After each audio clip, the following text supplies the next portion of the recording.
রাজ্যের সভাপতি ডক্টর সুকান্ত মজুমদার।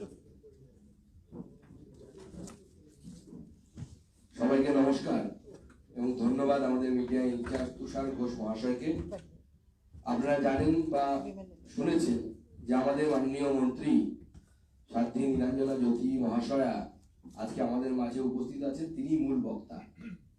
আমার কাজ গৌড় চন্দ্রিকা করা। আপনারা জানেন যে দিল্লিতে আমি একটি বিস্তৃত প্রেস কনফারেন্স করেছি। মাননীয় মন্ত্রীর পর আমাদের সম্মানীয় বিরোধী দলের নেতা শ্রী শুভেন্দু অধিকারী তিনি বাংলায় আপনাদেরকে সম্বোধিত করবেন।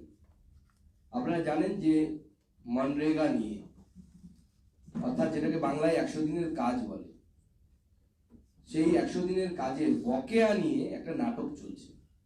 প্রথমে আমরা দিল্লিতে নাটক দেখলাম, সেখানে ধর্নায় বিশ্ববিদ্যালয়ের অধ্যাপক তিনি গেছেন ধর্না দিতে, তার 100 দিনের কাজের টাকা বাকি। যারা দিনে 100 টাকা 100 দিনের কাজের যে মজুরি, তার থেকে বেশি টাকা বিউটি পার্লারে খরচ করে, সেরকম কিছু মেয়েদেরকেও ছবি দেখলাম আমরা। ওদের একটা ড্রামাবাজি চললো। এবং মাননীয় মন্ত্রী আগেও আপনাদেরকে বলেছেন, উনি যতবার বলেছেন যে তৃণমূলের সাংসদদেরকে আপনারা আসুন আমার সাথে কথা বলুন, কিন্তু তৃণমূলের সাংসদরা কথা বলতে রাজি হননি। আজকে এই পরিস্থিতি কেন হয়েছে, এর যদি মূলে যাই আমরা, যে 100 দিনের কাজে এমজিএনআরইজি এর কাজে একের পর এক দুর্নীতির অভিযোগ উঠেছে। এই দুর্নীতিটা হতো না যদি রাজ্য সরকার কেন্দ্রের কথা মতো প্রতি জেলাতে দিশার মিটিং ডাকত। দিশার মিটিং এই বিষয়গুলো আলোচনা করার জায়গা ছিল। সেখানে যেহেতু এমপিরা থাকতেন, এমপি সভাপতি দিশার মিটিং এর, স্বাভাবিকভাবে বিজেপির যেহেতু 18 জন এমপি জিতেছিল, রাজ্য সরকার প্রথম থেকেই চায়নি যে দিশার মিটিং হোক। আর যদি এই দিশার মিটিং হতো তাহলে পরে কিন্তু আজকে এই ঘটনা ঘটতো না। সমস্ত কিছু কিন্তু ওখানেই আলোচনা করে সেখানেই আটকে দেওয়া যেত। আজকে মাননীয় মন্ত্রী বলবেন কয়েকটা জেলা ঘুরে ঘুরে 4 কোটি টাকার উদ্ধার করার কথা বলে গেছিল। 4 কোটি টাকা মুখের কথা না, জনগণের ট্যাক্সের টাকা। সেই টাকা উদ্ধার না করে, ফেরত না দিয়ে, কোনো এফআইআর না করে ড্রামাবাজি চলছে। আজকে রাজভবন এবং হাইকোর্ট সংলগ্ন এলাকা, যে এলাকায় 144 ধারা জারি থাকে, আমরা এই প্রশ্ন ছুড়ে দিতে চাই রাজ্য বিজেপির তরফ থেকে যে 144 ধারার মধ্যে কিভাবে অভিষেক ব্যানার্জি অবস্থান বিক্ষোভ করছেন 144 ধারা ভেঙে। পুলিশ কি তাকে রিটেন পারমিশন দিয়েছে? যদি দিয়ে থাকে সেই পারমিশনের কপি দিতে বলুন। কোন অধিকারে দিয়েছে? রাজ্যের ডিজি পুলিশ। দ্বিতীয় কথা, যদি উনি আইন ভেঙে করে থাকেন, অর্থাৎ রাজ্য পুলিশ পারমিশন দেয়নি 144 ধারা ভেঙে সেখানে সভা করার, তারপরে যদি উনি করে থাকেন, তাহলে ওনার বিরুদ্ধে জিডি হওয়া উচিত, জেনারেল ডায়েরি হওয়া উচিত কমসে কম। তো জেনারেল ডায়েরি কি অভিষেক বন্দ্যোপাধ্যায়ের বিরুদ্ধে হয়েছে? বা ওই মঞ্চে যারা ছিলেন তার স্ত্রী থেকে শুরু করে তাদের বিরুদ্ধে হয়েছে কি? সেই প্রশ্নের উত্তর রাজ্য পুলিশকে দিতে হবে। যদি না দেয়, তাহলে আগামী দিনে ডিএ প্রার্থীরা যদি গিয়ে ওখানে অবস্থান বিক্ষোভ করে, তাহলে রাজ্য পুলিশ কিন্তু তাদের বাধা দিতে পারবে না। যদি বিজেপি মনে করে যে বিজেপির রাজ্য নেতৃত্ব, আমাদের বিরোধী দলনেতা এবং অন্যান্যরা, আমাদের সাংসদ বিধায়ক, তারা যদি রাজভবনের সামনে অবস্থান বিক্ষোভ শুরু করে যে কামদুনির বিচার কেন হলো না, এই পুলিশ কিন্তু তখন 144 ধারার কথা কিন্তু বলতে পারবে না। আমরা জানতে চাই যে সেক্টরিয়াল ল কি পশ্চিমবঙ্গে করা হচ্ছে নাকি, যে সুকান্ত মজুমদার, শুভেন্দু অধিকারীর জন্য 144 ধারা থাকবে, অভিষেক বন্দ্যোপাধ্যায়ের জন্য 144 ধারা থাকবে না? এর উত্তর রাজ্য পুলিশকে দিতে হবে। এবার আমি মাইক আমাদের মাননীয় মন্ত্রী শ্রীমতী নীলাঞ্জনা জ্যোতিজির হাতে তুলে দেব। উনি আপনাদের সামনে বিস্তৃতভাবে কেন্দ্র সরকারের যে পয়েন্ট, কেন্দ্র সরকারের যে বক্তব্য, সেই বক্তব্য আপনাদের সামনে তুলে ধরবেন। ধন্যবাদ। सबसे पहले मैं महिषासुरमर्दिनी माँ काली को प्रणाम करती हूँ और आप सबका मैं बहुत बहुत अभिनंदन करती हूँ। कलकत्ता की इस पावन धरा पर जहाँ माँ भागीरथी आकर के समुद्र में अपने आप को समर्पित किया, ऐसे पावन पवित्र भूमि में नेता प्रतिपक्ष और मेरे प्रदेश के अध्यक्ष सहित सभी पदाधिकारियों के बीच में, मैं आपके बीच में मजबूरी में मुझे आना पड़ा। 2 दिन पहले टीएमसी के नेताओं ने कहा कि हमारा प्रतिनिधि मंडल आपसे मिलना चाहता है।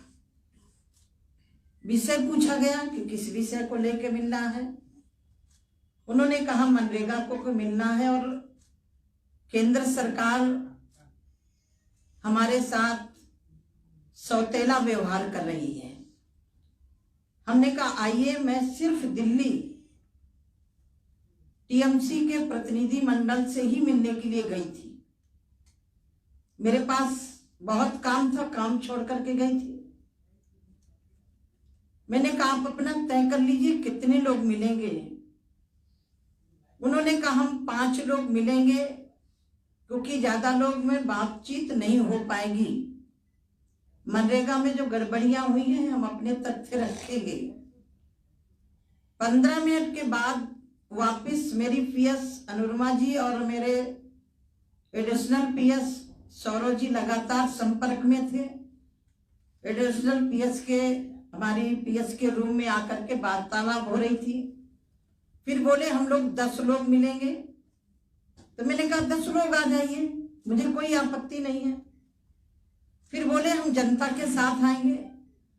मैंने कहा भाई आपने जो इशू उठाया है मनरेगा का, आपके सेक्रेटरी बैठे, आपके प्रदेश के मंत्री बैठे और दोनों के बीच में वार्तालाप होनी चाहिए। जहां गड़बड़ियां की है उनको आप पूरा करिए, हम पैसा देने के लिए तैयार हैं। फिर 15 मिनट के बाद 7 बजे के लगभग मेरे पास सूचना आती है कि नहीं पहले जनता मिलेगी, क्योंकि इनके कार्यकर्ता गए हुए थे। मैंने कहा नहीं, जिस विषय को लेकर के मेरे पास आप बैठे हैं पहले उस विषय पर आपके डेलीगेट जो आपका आया हो उसके साथ में बैठ के बात करूंगी। फिर बाद में आधे घंटे बाद 7:30 के बाद मेरे पास सूचना आती है कि हम सारे सांसद मिलेंगे। मैंने कहा पूरे सांसद आ जाइए, मुझे कोई दिक्कत नहीं है। मैंने तत्काल अपने ऑफिस में व्यवस्था करवाई कि सारे सांसद आ रहे हैं। फिर उसके बाद महुआ मित्रा जी मेरी पीएस के रूम में जाती हैं और कहती है मैं अकेले मिलूंगी। मैंने कहा अकेले तो आप कभी भी मिल सकती हैं, मिलने की मनाही नहीं है, लेकिन आज जो जिस विषय को लेकर के आप प्रतिनिधि मंडल लेकर के आए हैं, पूरा प्रतिनिधि मंडल आपका बैठे और बातचीत हो। फिर उसके बाद डोलो गई, उसके बाद राज्यसभा सांसद बहन गए कि हम अलग से मिलेंगे। मैंने कहा आज मैं किसी से अलग से नहीं मिलूंगी, आज सामने टेबल में बैठ के वार्तालाप होनी है मनरेगा को लेकर के। फिर मेरे पास 8 बजे सूचना आती है कि हम पूरे सांसद आ रहे हैं। ये 6:30 बजे, मैं 6 बजे पहुंच गई थी, 6:30 बजे से 8 बजे मेरे पास सूचना फिर आती है कि हम पूरे सांसद मिलेंगे। मैंने कहा आइए, कोई मनाही नहीं है। अब मैं वेट करती रही। 8:20 में फिर मेरे पास सूचना आती है कि हम पहले जनता से आप मिलिए। मैंने कहा जनता तो मेरी है, मुझे जनता से कोई मिलने की दिक्कत नहीं है। पश्चिम बंगाल मेरे से अलग नहीं है, लेकिन जिस विषय को लेकर के आप आए हैं पहले उस विषय पर चर्चा होनी चाहिए। 8:25 पर इन्होंने कहा कि हम जनता से आप नहीं मिलेंगे तो हम नहीं मिलेंगे। मैंने कहा पहले आपसे मिलूंगी, जनता मेरी है, मैं मिलूंगी, कहीं भी मिलूंगी। जिस तरह से महुआ मित्रा जी ने माननीय मोदी जी को मेरे को झूठा बोला, इसीलिए मुझे अपने ऑफिस की वीडियो बनवानी पड़ी। मैं 2.5 घंटा ऑफिस में बैठी रही। यदि मुझे मिलना नहीं होता तो मैं अपना काम छोड़ के दिल्ली क्यों पहुंचती, मैं ऑफिस में इंतजार क्यों करती। यदि मेरे अंदर कोई कमी थी तो मुझे इंतजार नहीं करना चाहिए था। मेरे को बोला गया कि पीछे गेट से चली गए। मैं 4 नंबर गेट से हमेशा जाती हूँ। 4 नंबर गेट के पास मेरा ऑफिस है। 4 नंबर में ही आती हूँ, जाती हूँ। मुझे लग रहा है कि टीएमसी की नींव झूठ बोलने से ही खड़ी है। क्यों? जब यह टीएमसी की नेता ममता बनर्जी ने कम्युनिस्टों के खिलाफ आवाज उठाई थी, उस समय इन्होंने कहा था कि मेरी सरकार आएगी तो कम्युनिस्टों के गुंडे जेल में होंगे। लेकिन हमारे उत्तर प्रदेश में नारा लगाया गया था कि मायावती ने नारा दिया था कि जब हमारी सरकार आएगी तो हमारी गोली गुंडों की छातियों में होगी। लेकिन उल्टा हो गया था, चढ़ गुंडों की छाती पर गोली मारो, छाती पर यह नारा दिया था। लेकिन बसपा की सरकार आते ही गुंडे चढ़ गए हाथी में, गोली मारे छाती में। यही पश्चिम बंगाल के साथ हुआ है। जो कम्युनिस्टों के गुंडे थे टीएमसी के साथ आकर के आज पूरे प्रदेश में ना कोई महिला सुरक्षित है, ना कोई पुरुष सुरक्षित है। मैं आज तथ्यों के साथ में वहां भी बात करना चाहती थी और आज भी आपके बीच में शेयर जरूर करना चाहूंगी। यदि हमारा पक्षपात करने का इरादा होता, हमारी पश्चिम बंगाल की हमारी जनता, यदि पक्षपात करने का तरीका होता तो आप 9 साल बनाम 9 साल का रिकॉर्ड भी आप रिकॉर्ड करिएगा। मैं आपसे अनुरोध करती हूं, जिस सरकार मनरेगा का विषय लेकर के जिस सरकार में ये साजिद थी, मनमोहन सिंह जी की सरकार में, और ये एक्ट 2005 में आया था, 4 में इनकी सरकार बनी, 5 से लेकर के 14 तक कितने साल होते हैं? 9 साल होते हैं। 9 सालों में यूपीए की गवर्नमेंट में 4,400 करोड़ के लिए दिया जाता है। मनरेगा में कितना दिया जा रहा है? 14,000 नहीं, आप कितना है? 14,400 करोड़ रुपया दिया जा रहा है। कितना दिया जा रहा है मनरेगा में सिर्फ अकेले? अब आप देखिए 9 सालों में हमारी सरकार के समय 54,000 करोड़ रुपया दिया जा रहा है। हम पक्षपात कहां कर रहे हैं भाई? यदि पक्षपात करना होता तो ये आंकड़े बताते हैं, आप इसको देखिए। कहां 14,000 करोड़ रुपए, 14,000 और कहां 54,000, चौगुने का फर्क है। प्रधानमंत्री आवास जिसमें इन्होंने अपात्रों को दिया, शिकायत पर कार्रवाई हुई, पात्र वंचित है, उसमें भी आप देखिए यूपीए की सरकार में जो इंदिरा आवास चलते थे उसमें 4,400 करोड़ रुपया दिए गए 9 सालों में। कितना दिया गया? आप थोड़ा बोलते जाइए ना, आपको रिकॉर्ड याद रहेगा। 4,414। मोदी जी की सरकार ने कितना दिया? 30,000 करोड़ रुपए दिए प्रधानमंत्री आवास में। तिगुना चौगुना का अंतर हो गया ना, 6 गुना अंतर हो गया। अब आप देखिए, यदि हमें प्रदेश सरकार के साथ सौतेला व्यवहार करना होता तो हम अन्य मद का पैसा रोक सकते थे। मनरेगा में गड़बड़ियां हुई 2020, 2019, 19, 20, 21 लगातार 3 साल पत्र लिखे गए। हुबली कई जिलों में एक गांव पंचायत में भ्रष्टाचार हुआ, उसको हमारी सरकार ने, हमारे सेक्रेटरी ने, हमारे मंत्री ने पत्र लिखा कि जिन्होंने गड़बड़ी की उनके ऊपर कार्रवाई करिए। कोई कार्रवाई नहीं हुई। मैं आपको इसलिए पूरा डेटा लेकर के आई हूं। टीएमसी के लोगों ने कहा कि साध्वी जी भग गई, हमसे मिली नहीं। मैं आज पश्चिम बंगाल में आई हूं, जहां भी उनको बैठना हो मेरे साथ बैठ करके वार्तालाप करें। यदि वो चाहें ग्रामीण विभाग के मंत्रालय में बैठना हो तो मैं वहां भी बैठने के लिए तैयार हूं मैं, क्योंकि पूरा प्रारूप लेकर के आए। लेकिन उनको बात नहीं करनी, उनको पश्चिम बंगाल की जनता को बेवकूफ बनाना है, नौटंकी करना है। दूसरा विषय, मुझे उम्मीद थी कि ममता बनर्जी जी महिला है, इस पश्चिम बंगाल में महिलाओं के लिए सशक्तिकरण का काम कर रही होंगी। लेकिन जब मैंने अपने मंत्रालय से पूरा विषय मंगवाया तो आप कल्पना करिए, वर्ष 2014 के पहले इस प्रदेश में आवास कितने बने थे? और आज मोदी जी की सरकार में 2014 के बाद लगभग 45 लाख मकान हमने दिए हैं। यदि हमें पश्चिम बंगाल की जनता के साथ हमदर्दी नहीं होती और इनके यूपीए की गवर्नमेंट के सरकार के समय जो इंदिरा आवास थे, ये 45 लाख तो हमने मकान दिए। इंदिरा आवास 10,21,000 वो अपूर्ण घर हमने पूर्ण किए। यदि हमें पैसा नहीं देना होता तो हम ये नहीं कर सकते थे। हम पश्चिम बंगाल की जनता के साथ छलावा नहीं करने देंगे। आज यदि हमें इस पश्चिम बंगाल की जनता के साथ हमदर्दी नहीं होती, एक दूसरा विभाग मेरे पास है जिसमें प्रधानमंत्री अन्न योजना लागू की गई। कोविड के समय से लेकर के अभी तक लगभग इस राज्य में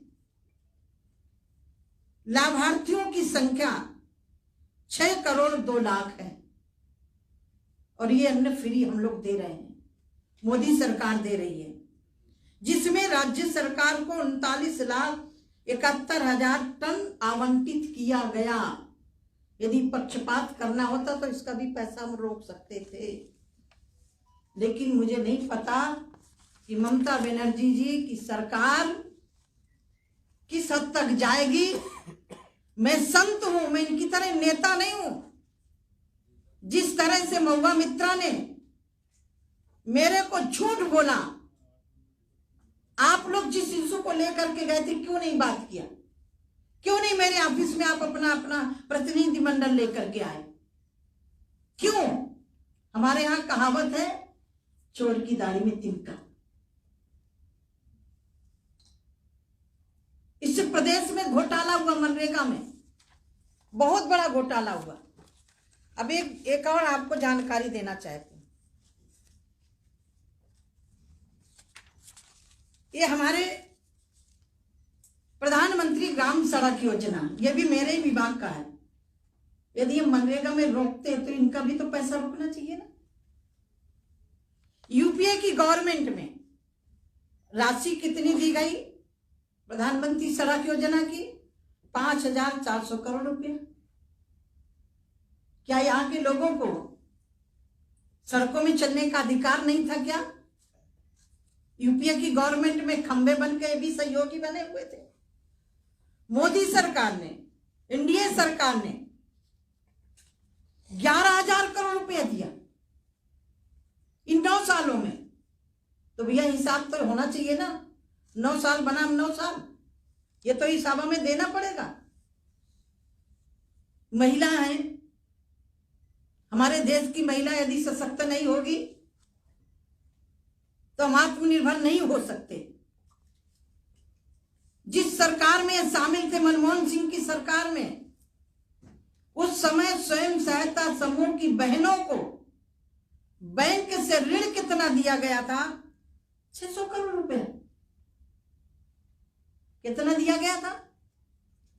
क्या पश्चिम बंगाल की महिला आत्मनिर्भर नहीं होनी चाहिए? उसको अपने पैरों नहीं खड़ा होना चाहिए? इनके समय 600 करोड़ रुपया। अब एक आंकड़ा मोदी जी का भी मैं देना चाहती हूं। मोदी जी के कार्यकाल में, भारतीय जनता पार्टी की सरकार के समय, सिर्फ पश्चिम बंगाल में 74,000 करोड़ उन महिलाओं को बैंक से लोन दिया गया। कितना आंकड़ा बढ़ता है? 6,000 करोड़ और 74,000, 600 करोड़ था वो। उनका 600 करोड़ अकेले, और हमारा कितना है? 74, मतलब 74 टाइम्स। कितना बड़ा अंतर है। यदि हमें पक्षपात करना होता तो हम ये क्यों देते भाई? पश्चिम बंगाल के साथ हम पक्षपात नहीं कर सकते। ममता दीदी, ये भारत संघीय ढांचा है। संघीय ढांचा के उल्लंघन को करोगे तो हम मनरेगा में भ्रष्टाचार नहीं होने देंगे। इनके समय पर ममता दीदी से बहुत बड़ी उम्मीद थी कि महिलाएं इस प्रदेश की सशक्त होंगी। 2014 से पहले सिर्फ 48,000 दीदियां जुड़ी थी स्वयं सहायता समूह से। और आज मोदी जी की सरकार में वर्तमान में केंद्र की सरकार की सहयोग से 11 लाख दीदियां पश्चिम बंगाल में बैंकों से ऋण लेकर के काम कर रही हैं। एक और निधि राष्ट्रीय सामाजिक सहायता कार्यक्रम के तहत जारी की जाती है। इनके समय क्या तब मनरेगा का पैसा नहीं मांगना चाहिए था? राष्ट्रीय सामाजिक पैसा नहीं मांगना चाहिए था? इनके समय 3,685 करोड़ रुपया के लिए दिया गया। मेरी सरकार ने, मोदी सरकार ने 3,000 के बजाय 7,000 करोड़ रुपया दिया। आप कैसे आरोप लगा सकते हैं? यही कारण है कि दिल्ली में चर्चा करने से भगे, क्योंकि इनके पास भ्रष्टाचार के अलावा कोई सबूत नहीं था। यदि इनको वार्ता करना था, मैं 2.5 घंटे बैठी रही, 6 बजे से लेकर के 8:30 बजे तक मैं इनकी प्रतीक्षा करती रही। और यदि मुझे इनसे सामना नहीं करना होता तो पश्चिम बंगाल में मैं आती नहीं। मैं आज भी कहना चाहती हूं, आप सबूत के आधार पर अपने सिक्योरिटी को लेकर के, अपनी सरकार को लेकर के आइए। हम पश्चिम बंगाल की जनता को निराश नहीं होने देंगे, लेकिन जो फर्जी जॉब कार्ड बने हैं उनको तो आपको निकालना ही पड़ेगा। बिना काम के पैसा निकाला गया है, बिना काम के अपने कार्यकर्ताओं को जो मनरेगा का पैसा दिया है तो उसका हिसाब तो देना ही पड़ेगा। हमारा 3 बार केंद्रीय दल जांच करने आया, सहयोग नहीं किया, फिर भी जांच करने गए, अनियमितताएं पाई गई। हमने आग्रह किया, जिन्होंने गड़बड़ियां की हैं उनके खिलाफ कार्रवाई करिए, अपना पैसा ले जाइए। हद होती है भाई। 19 में पत्र लिखा, 20 में पत्र लिखा, 21 में पत्र लिखा, आपने कार्रवाई क्यों नहीं की? कार्रवाई इसलिए नहीं की गई, कार्रवाई करते इनकी सरकार के नुमाइंदे ही फंसने वाले थे। इसीलिए टीएमसी की सरकार ने मनरेगा में भ्रष्टाचार करने वालों के खिलाफ कार्रवाई नहीं की।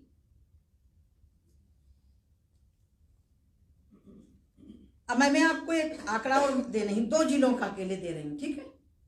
क्योंकि ये कहते हमने भ्रष्टाचार नहीं किया, हमें मनरेगा का पैसा दिया जा।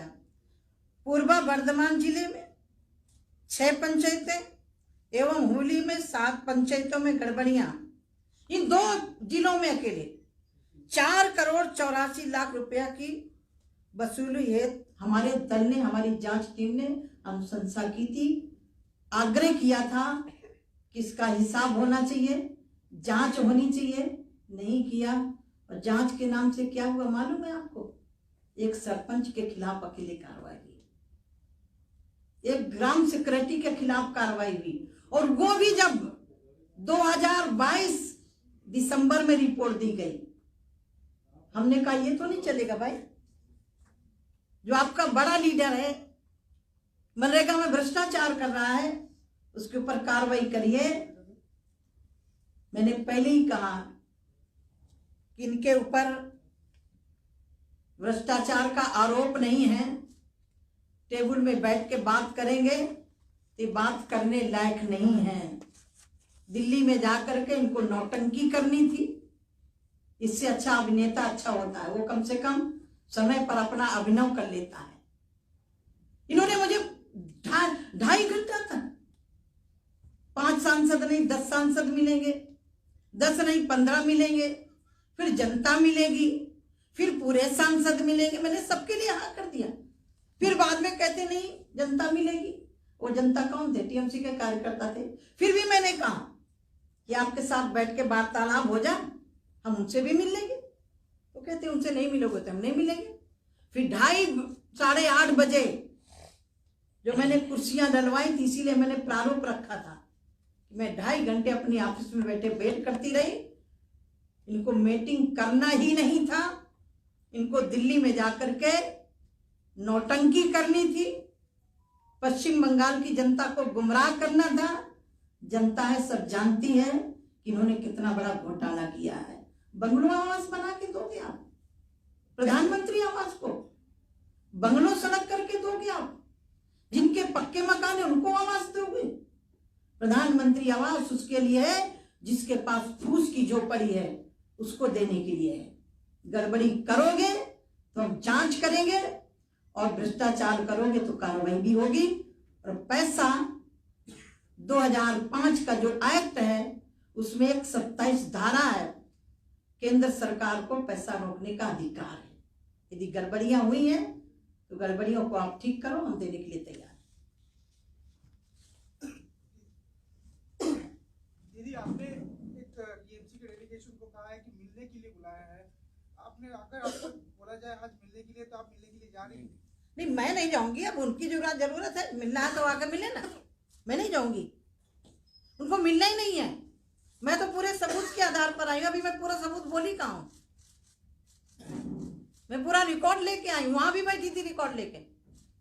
उनको मिलना ही नहीं है। जनता का जो अधिकार छीना है, यहाँ पश्चिम बंगाल में मैं लगातार 1-1.5 साल से आ रही हूं। जिस तरह से यहाँ गरीबों का गला काटा जा रहा है, जिस तरह से यहाँ मेरा प्रदेश है, मेरे प्रदेश में भी अभी पंचायत के चुनाव हुए, मेरे प्रदेश में भी विधानसभा के चुनाव हुए। विधानसभा के चुनाव के समय तो मैंने कहा था ममता दीदी से, आइए आप लड़िए, लड़ाइए अपने लोगों को, हम पूरा संरक्षण देंगे। लेकिन यहाँ पश्चिम बंगाल में यदि कोई दूसरे दल का झंडा लेके चलता है तो उसके घर को जला दिया जाएगा। एक कारगिल में युद्ध करने वाला हमारा नौजवान बैरकपुर में, उसके घर को एक तिनका तोड़ा गया, बर्तन तोड़े गए, उसके घर में जलता हुआ सिलेंडर फेंका गया। ये पश्चिम बंगाल है जहां को दूसरे दल के झंडा लेके चलने वाले के खिलाफ कार्रवाई की जाती है। ये प्रजातांत्रिक देश है, ये तानाशाही नहीं है। अभी मुझे एक ट्वीट की जानकारी मिली कि जमींदारों की पार्टी है, जमींदारों की पार्टी नहीं है, ये प्लेटफार्म में चाय बेचने वाले की पार्टी है। ये मोदी जी की सरकार है।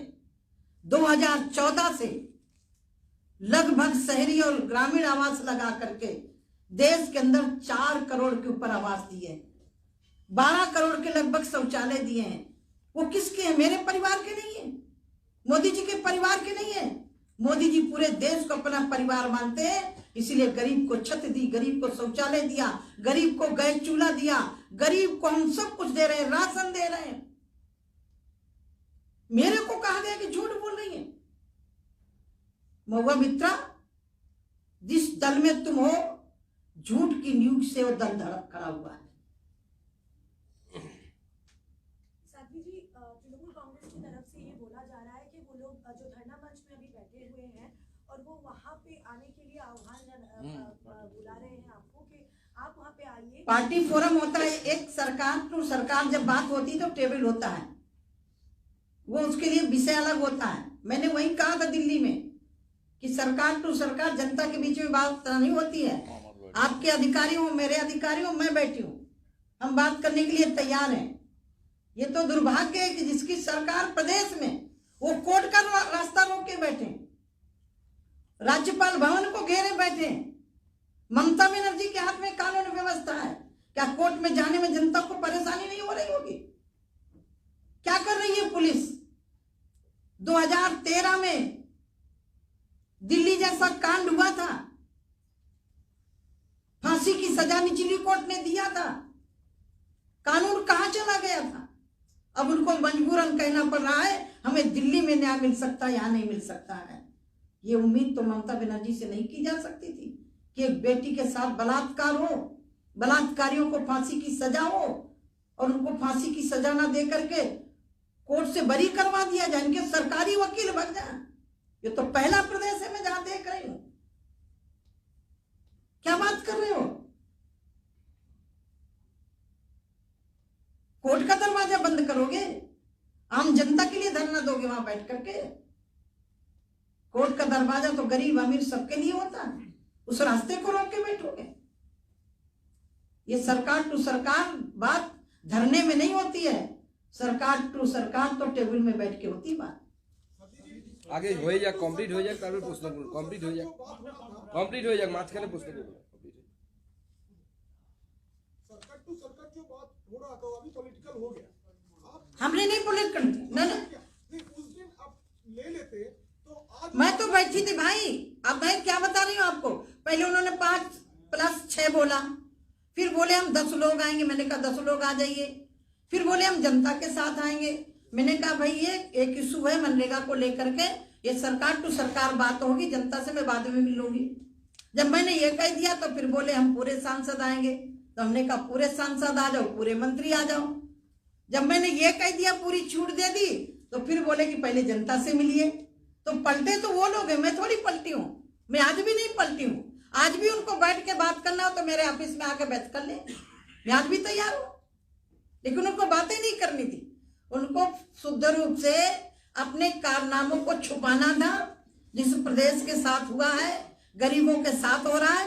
आज भी हम मनरेगा का पैसा गरीबों को देने के लिए तैयार हैं, लेकिन जिन्होंने मनरेगा में भ्रष्टाचार किया है, फर्जी जॉब कार्ड बनाए हैं, उनको पहले निकाले उससे, और गरीबों के लिए काम के लिए हम आज भी तैयार हैं। साध्वी जी, मनरेगा प्रकल्प का जो 27 नंबर धारा है, उसके लिए आप भविष्य के लिए रुपया बंद कर सकते हैं, पर तृणमूल का कहना ये है जो काम हो गया उसके लिए क्या अर्थ रोक दिया जा सकता है? ये तो आइन का खिलाफ जो काम किया। अच्छा एक बात ये बताइए, जिसको जॉब कार्ड नहीं दिया आप उसको जॉब कार्ड दिए, फेक जॉब कार्ड, जो काम नहीं कर सकता है, जिनके मकान है, नौकरी है। अब मुझे तो मेरे अध्यक्ष ने बताया कि आपका ये मेरा भी जॉब कार्ड बन गया था। अब आप बताइए, ऐसे लोगों को जॉब कार्ड बना करके आप फर्जी निकालोगे तो हमें रोक लगाना पड़ेगा कि नहीं लगाना? ये मनरेगा तो शुद्ध रूप से उसको है जिसको कहीं काम न मिल रहा हो, अपने गांव में काम करना चाहे तो उसके लिए है। काम भी नहीं हुआ, और काम भी नहीं हुआ। हुबली में गड़बड़ी पाई गई, आपके मैं पूरा रिकॉर्ड मैं चाहूंगी कि इसको रूपांतरण करके आप मीडिया को जरूर दे दीजिएगा। ऐसा कि सिर्फ बंगाल में ही है ज्यादातर बंगाल में ही, और कौन स्टेट में ऐसा है? और कोई अभी ऐसा स्टेट नहीं मिला। अगर इस पे कोई मैल्प्रैक्टिसेस या फिर कोई घोटाला हुआ है तो क्या जैसे सुगंधु दाने और सुगंधु दास ने दोनों ने कहा था कि एक सेंट्रल एजेंसी का इन्वेस्टिगेशन आपके दफ्तर को लिखा गया था, तो क्या उस पे आप इसको सीरियसली ले रही हो कि एक सीबीआई इन्वेस्टिगेशन इस पे हो सकता है या फिर होगा? देखिए मनरेगा में एक रूल है जिसको कोर्ट के आदेश से सीबीआई गठित होगी, ठीक है। दीदी तृणमूल धरना मंच से बोल रहे हैं, आप सब भाग रहे हैं तृणमूल को देख के। तृणमूल वाले भग रहे हैं, नौटंकी करने गए थे, मेरे टेबल में क्यों नहीं आए, मेरे ऑफिस में क्यों नहीं आए? मेरी पीएस अनुरमा, मेरे एडिशनल पीएस सौरभ अग्रवाल 20 बार इनसे रिक्वेस्ट की हाथ जोड़ करके कि आइए मंत्री जी बैठी हुई हैं, वार्तालाप करिए। वार्तालाप से तो ये भग रहे हैं। पीछे गेट से आप निकल गए हो। मेरा पीछा गेट है नहीं, मैं 4 नंबर से ही जाती हूँ। साध्वी जी, तृणमूल कांग्रेस बोल रही है कि ये उनका आंदोलन ही है, इसकी वजह से आपको कोलकाता में आना पड़ा, क्योंकि अभी और वो लोग चाह रहे हैं कि जो धरना दे रहे हैं, जो आम जनता है वो धरना दे रही है, तो उनसे जाके आप मिलिए। आम जनता नहीं, वो टीएमसी के लोग हैं। आम जनता से तो मैं रोज मिलती हूँ, मुझे 4 लोकसभा पार्टी का झंडा लेकर कर रहा है, पार्टी का झंडा लेके आंदोलन कर रहे हैं। आंदोलन करने वाले कौन है? मैं तो ये पहली बार देख रही हूँ कि जिसकी सरकार हो उसी प्रदेश में धरना दिया जा रहा है, और राज्यपाल भवन के सामने, कोर्ट के सामने। पहले आंटी का पिक्चर नहीं थे, इलीगल दर्ज उसका बाद क्या मतलब है उसका? मैं डरती होती तो पश्चिम बंगाल क्यों आती? टाइम में दीदी मैं तो वहां भी बैठी रही 2.5 घंटा। लाइट का टाइम हो जाएगा। सही बात तो यह है कि चोर की दाढ़ी में तिनका, आप उसको खत्म करिए, केस करिए। जो डीसी बनरेगा है, आपके जो अधिकारी हैं जिन्होंने भ्रष्टाचार किया है, हम गरीब का अधिकार नहीं रोकेंगे। तृणमूल का कहना है कि 20 लाख कुल मिलाकर 20 लाख लोग वो काम किए हैं 2021 के पहले, वो काम करने के बाद उसको जो मजूरी है। मैंने आपको पहले बता दिया, 19 में, 20 में, 21 में हमने लेटर लिखा, जिन्होंने गड़बड़ियां की उनके ऊपर कार्रवाई करिए, कार्रवाई नहीं की। ये उनका कहना है कि जो काम अब उनका पूरा मैं मानूंगी क्या? मैं अपना कागज भी तो देखूंगी। मेरा कागज, मेरा ऑफिस क्या बोल रहा है, मेरे ऑफिस से कितना पैसा गया और क्या भ्रष्टाचार कितना, वो भी तो मैं रखूंगी ना सामने। ये घोटाला किस साल से चला आ रहा था आपके पास? तृणमूल मेरे पास 19 से आया है, उसके पहले हमारे नरेंद्र सिंह तोमर जी थे, उन्होंने लेटर लिखा, 20 में लिखा गया, मैं 19 में आ गई, 21 में लेटर लिखा गया, 22 में एक सरपंच के खिलाफ कार्रवाई करके भेजा गया। तो ये तो नहीं चलेगा ना। सरपंच की हैसियत है आपके पश्चिम बंगाल में भ्रष्टाचार करने की, बिना बड़े अधिकारी के। मैं बस इतने कहना चाहती हूँ, मैं यदि मेरे अंदर कोई चोर नहीं है तो मैं खुलेआम बोलने आई हूँ पश्चिम बंगाल में। मैं ये प्रेस दिल्ली में बैठ के कर सकती थी, मैं पश्चिम बंगाल में इसीलिए आई हूँ। महुआ मित्र ने मुझे झूठ बोला और पीछे से गेट, मेरा 4 नंबर गेट है जहां मैं अपने ऑफिस में आती हूँ, और जहां से मैं जाती हूँ उसी 4 नंबर गेट से जब इन्होंने कह दिया कि हम सांसद नहीं मिलेंगे जब तक हमारे कार्यकर्ताओं से नहीं मिलोगी, तो मैंने कहा मैं सांसदों से मिलूंगी, अपने मंत्रियों से आपसे मिलूंगी, मैं पहले जनता से नहीं मिलूंगी। इन्होंने जब मना कर दिया तब मैं 8:30 बजे उठ के गई हूँ। अच्छा, तृणमूल कांग्रेस का ये कहना है कि जो घोटाला किया गया है उसको रोक के जो अलग जिला है, जिस जिला में लास्ट क्वेश्चन है। नहीं, ये कैसे संभव हो सकता है भाई? हमारा तो वित्त पूरा राज्य सरकार के लिए आता है, कोई एक पर्टिकुलर जिले के लिए तो नहीं आता ना, ठीक है ना। यदि आपके जिले में कहीं घोटाला हुआ तो उसकी जांच करिए, हम देने के लिए तैयार है। Thank you. শেষ প্রশ্ন এবার শুভেন্দুদা বলবেন। শুভেন্দুদা বলবেন। ওখানে ধর্নার নামে একটা নাটক হচ্ছে আর মেসেজ করে আপনাদেরকে প্রশ্ন পাঠাচ্ছে, আপনারা কেউ করছেন, সে অধিকার ওদেরও আছে, আপনারও আছে। এন্টায়ার ধর্নার নামে, অ্যাজিটেশনের নামে ড্রামা, পলিটিক্যাল এজেন্ডা এবং ওয়েস্ট বেঙ্গলে যে করাপশন মেন ইস্যু তাকে সরানোর জন্য এটা করা হচ্ছে। আমি মাননীয় মন্ত্রীকে, আমাদের সুশ্রী সাধ্বী নিরঞ্জন জ্যোতিজিকে পশ্চিমবঙ্গের সমস্ত মানুষের পক্ষ থেকে অভিনন্দন জানাবো। তিনি একজন সাহসিনী এবং তিনি একজন রাষ্ট্রবাদের পক্ষে লড়াই করা সন্ত। তাকে অপবাদ দেওয়া হয়েছে তিনি নাকি পালিয়ে গেছেন, দেখা করেননি। আজকে রাজ্যপালের গেটে ধর্নার জন্য উনি আসেননি, উনি এখানে এই যে গত 3 দিন ধরে তৃণমূল কংগ্রেস রিজিওনাল পার্টির পক্ষ থেকে যে ক্যাম্পেইন হচ্ছে এবং যে ক্যাম্পেইনকে এ সেকশন অফ মিডিয়া অন্য সব ইস্যুকে পিছনে ফেলে দিয়ে তাকে সামনে করার চেষ্টা করছেন। আর আমাদের মাননীয় রাষ্ট্রমন্ত্রী মহোদয়া পিছনের দরজা দিয়ে চলে গেছেন, এইসব কথা এখানে প্রচার করা হচ্ছে, তার উত্তর তিনি ক্যাটেগরিক্যালি আজকে দিয়ে দিয়েছেন। এবং তৃণমূল কংগ্রেসের উচিত একজন মাতৃশক্তির সম্পর্কে মিথ্যা বলার জন্য আজকে ক্ষমা চাওয়া, কারণ তিনি এক্ষুনি বলেছেন যে আমার এক্সিট এন্ট্রান্স 4 নম্বর গেট দিয়ে হয়, আমার কোনো ব্যাক ডোর বা ব্যাক এক্সিট নেই। এত বড় মিথ্যে একজন সন্তের সম্পর্কে বলেছে, এর জন্য তৃণমূল কংগ্রেসের ক্ষমা চাওয়া উচিত। মাননীয় রাজ্য সভাপতি ডক্টর সুকান্ত মজুমদার সাংসদ সহ সম্মানিত নেতৃত্ব আছেন, আমাদের মাননীয় মন্ত্রী মহোদয় এখান থেকে তিনি কানপুর লখনৌ ফিরে যাবেন, তার অনেক প্রি অকুপাইড প্রোগ্রাম রয়েছে, আমাদের অনুরোধেই তিনি এসেছেন। আমি বেশি কথা শুধু বলবো না, আমি আপনাদের একটা ফর্ম দেখাচ্ছি যে চোররা কিভাবে ধরা পড়েছে। ইতিমধ্যে আপনারা জানেন যে আমরা পুরো তথ্য দিয়ে বলেছি যে কত কার্ড এন্ট্রি হয়েছিল। এক আপনার মানে 1/11/2022, আগেও বলেছি আবার রিপিট করছি, 3,88,86,457, এটা অ্যাজ পার MIS।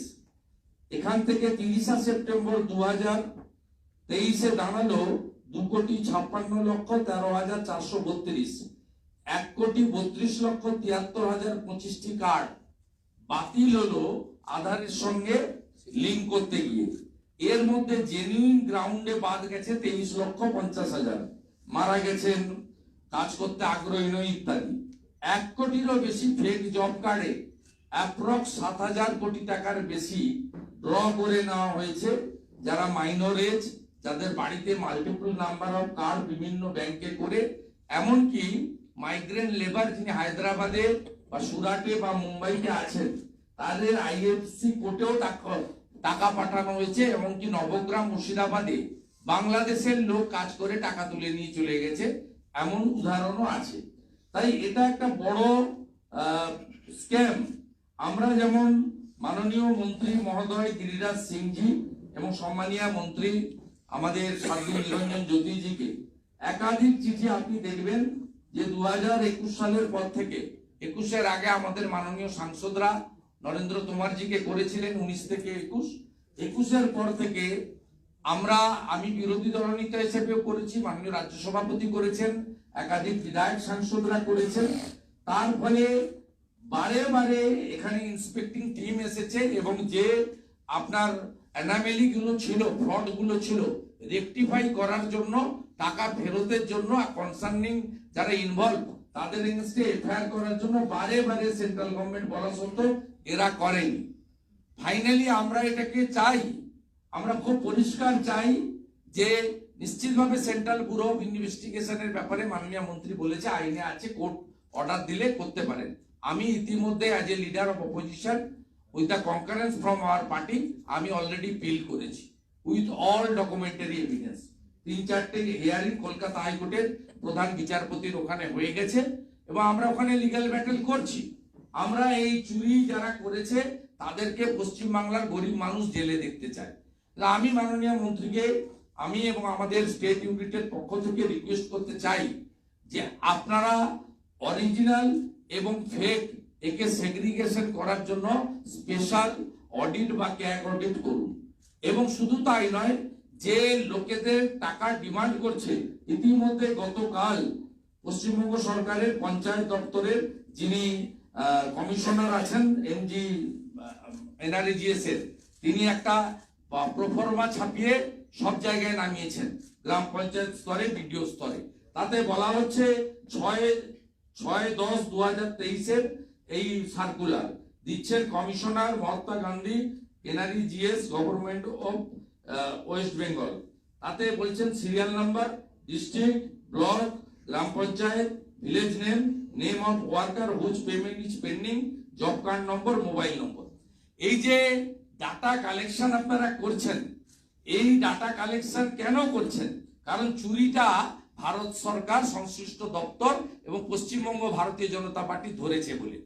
এবং আমরা খুব দায়িত্ব নিয়ে মাননীয় মন্ত্রীকে অনুরোধ করতে চাই যে আপনি স্পেশাল অডিট টিমকে দিয়ে শুধু একটা জিনিস আপনি দেখে নিন, এফটিও তে টাকা ট্রান্সফার কাদের হয়েছে।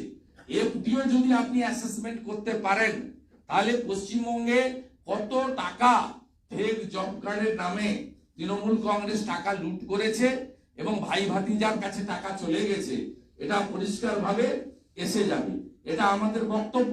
আমরা চাই অরিজিনাল জব কার্ড হোল্ডার এবং অরিজিনাল যারা কাজ করেছেন সেটাকে অ্যাসেসমেন্ট করে একদম দুধ থেকে জলটাকে বের করে দিয়ে যারা ভ্রষ্টাচারী তাদের বিরুদ্ধে একেবারে কঠিন এবং কঠোর অ্যাকশন, টাকা উসুল করা, তাদেরকে জেলে পাঠানো এবং সাথে সাথে অরিজিনাল জব কার্ড হোল্ডারদেরকে চিহ্নিত করে তাদেরকে নতুন করে কাজের ব্যবস্থা করুক। ভারতীয় জনতা পার্টি কখনোই টাকা আটকানোর কথা বলেনি, চুরি আটকানোর কথা বলেছি। আজও আমরা ওই জায়গায়, আমি আমাদের স্টেট প্রেসিডেন্ট আমাদের জিএসরা আছি, in presence of honourable MoS, তিনি আমাদের দলেরও নেত্রী। পশ্চিমবঙ্গে তিনি গত 1.5 বছর ধরে 4টি লোকসভা ক্লাস্টারে কাজ করছেন, গ্রামে গ্রামে ঘুরছেন। তিনি তাদের কাছে হাম্বেল আপিল যে চুরি ভ্রষ্টাচারী আমরা আটকাতে চাই, আমরা কখনোই টাকা আটকাতে চাই না। আর ভাইপোর নেতৃত্বে যেটা হচ্ছে সেটা কমপ্লিটলি মুখ্যমন্ত্রী পিছন থেকে করাচ্ছেন। এক হচ্ছে ভাইপোর এন্টার ফ্যামিলি, তারা করাপশন কেসে ইনভলভ হয়ে গেছে। 6 তারিখে তার পরিবারকে ডেকেছিল, আজকে 7 তারিখে তার পরিবারকে ডেকেছিল, 9 তারিখে তার পরিবারকে ডেকেছে, 11 তারিখে তার পরিবারকে ডেকে এখান থেকে দৃষ্টি ঘোরানোর জন্য এই কাজটা করা হয়েছে। আমি দিল্লির চ্যাপ্টারটা আর বলছি না, মাননীয় গভর্নরের চ্যাপ্টারটাও যদি দেখেন, মাননীয় গভর্নর পশ্চিমবঙ্গের একটা বড় অংশে এই মুহূর্তে বন্যা প্লাবিত, হুগলি প্লাবিত একটা বড় অংশ, হাওড়া জেলার উদয়নারায়ণপুর প্লাবিত, বাঁকুড়ার সোনামুখী প্লাবিত এবং সিকিমের জন্য কালিম্পংয়ে বিশেষ করে সেখানে মানুষ দুর্ভোগের মধ্যে আছে। এই সরকার এত সংবেদনশীল, তারা এই বন্যার ত্রাণ মনিটরিং না করে, বন্যার্ত এলাকায় মানুষের পাশে না দাঁড়িয়ে, তারা শুধুমাত্র চুরি দুর্নীতির হাত থেকে বাঁচানোর জন্য এই কাজ করছে। প্রথমে বলা হলো গভর্নর সাহেবকে ডেপুটেশন এবং কি কি সব দাবি নিতে হবে। গভর্নর সাহেব দার্জিলিং ডেকে পাঠালেন, ওরা 3 জন প্রতিনিধি পাঠালো। যখন গভর্নর সাহেব এগ্রি করে গেলেন যে আমি 3 জনের সঙ্গে মিট করব, একই জিনিস উনি করেছেন, 5 জন আসুন, 10 জন আসুন, অল এমপি শুড কাম, একই জিনিস সেন্ট্রাল গভর্নমেন্টও করেছে। তখন মঞ্চে দাঁড়িয়ে বলা হলো 3 জন মিট করুক আর যাই করুক, আমি যতক্ষণ না মিট করছি গভর্নর হাউস কলকাতায়, ততক্ষণ আমাদের এই সোকল ড্রামাবাজি চলবে। তার মানে উদ্দেশ্যটা কি? উদ্দেশ্যটা হচ্ছে বলছে অষ্টমীর দিনও এখানে বসে থাকবো। উদ্দেশ্যটা হচ্ছে যে সেন্ট্রাল গভর্নমেন্টের ইনভেস্টিগেটিং এজেন্সি বা জুডিশিয়ারি যাতে কোনোভাবে এই টেন্টেড পলিটিক্যাল লিডারকে এবং ফ্যামিলিকে টাচ করতে না পারে। This is the hidden agenda of the Trinamool Congress. এটাই হচ্ছে ওদের আসল এজেন্ডা। আমরা এর তীব্র প্রতিবাদ করছি এবং সাথে সাথে মাননীয় ভাইপো মহোদয় বারবার বলেছেন যে যদি আপনার আমাদের একটাও ভুয়া নাম আমাদের আবাসে দেখিয়ে দিতে পারে, তাহলে তিনি নাকি অনেক কিছু করে ফেলবেন। আমি এখানে পরপর 5টা নাম উনাকে বলতে চাই। মাননীয় মন্ত্রী তারা আছে, তার সামনে আর আমি বেশি কথা বলবো না। আমি 5টা নাম শুধু আমি এখানে, আমি বিরাট তালিকা, হাজার হাজার কেসের তালিকা আছে, যে তালিকাতে আমরা বারে বারে আমরা বলেছি।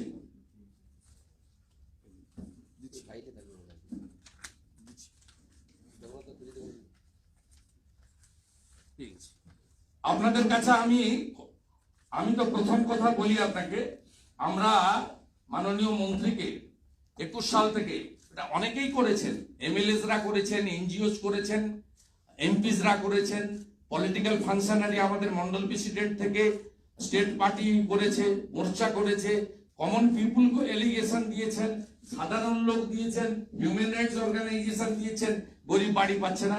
আমি যে তালিকা দিয়েছি আবাস যোজনার, এই তালিকা দেখুন, এর এগেনস্টে 17টা টিম এসেছিল। আমার প্রত্যেকটা allegation as a leader of opposition on behalf of BJP, আমার সব অ্যালিগেশনকে বলা হয়েছে your allegation is absolutely valid. আমাকে মাননীয় মন্ত্রী 23শে মে চিঠি দিয়ে জানিয়েছেন। আমি আপনাদের কাছে পড়ে দিতে চাই, মাননীয় মন্ত্রী তারা আছে, আমি 5টা নাম পড়ে দিতে চাই।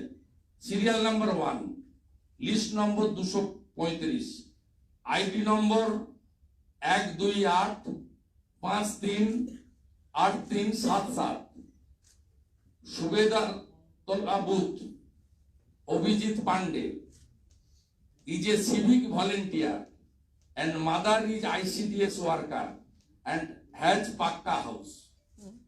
Serial number 2, ID number 128554263, same booth, এটা একটা বুথের বলছি, Himanshu Bag has started hardware business after obtaining loan from SQS, is also a beneficiary of several government program. তারপরে Subodh Pandey has already been allotted Pakka house and is owner of land and farmland. তারপরে অনিল চন্দ্র Pandey, retired school teacher and is currently pensioners. আপনি কত হিসাব নেবেন? লক্ষাধিকের বেশি ভুয়া আবাস যোজনার নাম তোলা হয়েছে দুটো কারণে। একটা হচ্ছে টিএমসি লিডার, তাকে বাড়ি পাইয়ে দেওয়া হয়েছে প্রধানমন্ত্রীর 1,25,000 টাকা, আর সেকেন্ডলি হচ্ছে এক্সচেঞ্জ অফ 20,000 30,000 টাকা কাটমানি বেশ কিছু লোককে বেআইনি ভাবে ঘর পাইয়ে দেওয়া হয়েছে এবং তালিকায় ছিল মোট 33 লক্ষের বেশি, 17 লক্ষ লোককে বাদ দেওয়া হয়েছে। আমরাও ভারতীয় জনতা পার্টির পক্ষ থেকে পুজোর পরে আবাস যোজনার বঞ্চিত লক্ষ মানুষকে কলকাতায় জমায়েত করব। আমি রাজ্য সভাপতিকে বলবো তিনি সবার সঙ্গে আলোচনা করে ডেট এবং কর্মসূচি ঘোষণা করবেন। 17 লক্ষ অ্যাকচুয়াল বেনিফিশিয়ারি পশ্চিমবঙ্গ থেকে আবাস যোজনায় বাদ গেছে।